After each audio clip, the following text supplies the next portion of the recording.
I want to talk to you today about how everything serves His plan. We all have things happen to us in life that we don't understand. Things that are taking longer than they should. Doors that have closed. We worked hard, but we didn't get the promotion. Or people that have turned on us.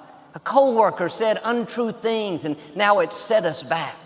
It's easy to live frustrated and fight against everything we don't like.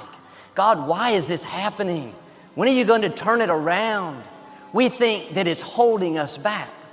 But Psalm 119 says, everything serves His plan. Not just the good things, not just the times you're promoted, the times things are changing in your favor. We know that's serving God's plan. We're moving forward. What we don't always realize is the delays are serving His plan. The betrayals are serving His plan. The person that walked away is serving His plan. That door that closed, that contract that didn't go through, if that wouldn't have happened, you couldn't reach your destiny. You wanted it so badly, what you couldn't see was God had something better. He loved you too much to let you miss your purpose. Why should I trust in the Lord?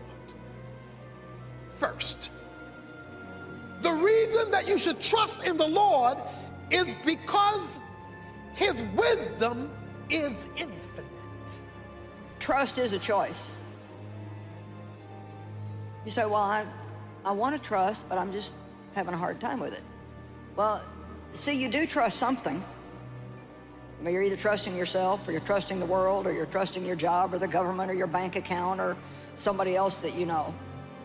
We do trust something, and the point is we need to get spiritually smart enough to know what to trust and what not to trust, or who to trust and who not to trust. We may give a certain amount of trust to people, but don't ever give the trust that belongs to God to another person. Because although we can trust other people to some degree, we can trust ourselves to some degree, God is the only one that we can completely trust, totally trust, and say, I believe that you will always take care of me.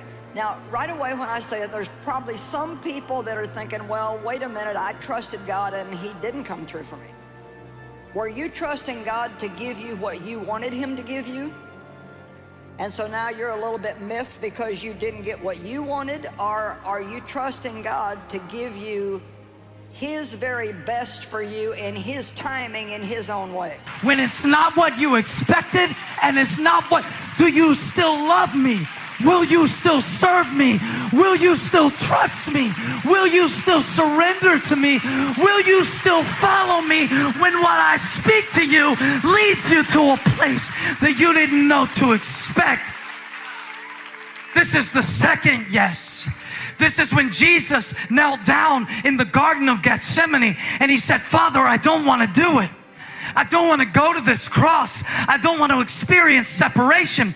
So if there's any other way, I don't want to say yes. But in that moment, in that crux, in that crucible of the second yes, Jesus said, nevertheless. See, a real yes will reach past your flesh, past your feelings, past your experience, past your logic, past what's popular, past opinions, and say, God, this is not a yes from my flesh. This is a yes from my spirit. Nevertheless, not my will, but yours be done. So the answer is still yes, devil. Come against me is still a yes. Tell me I have no right is still a yes. And the more he persecutes me, the more I'm going to praise him, because it's a yes. It was yes. It was settled when he called me, when he chose me. It's a yes.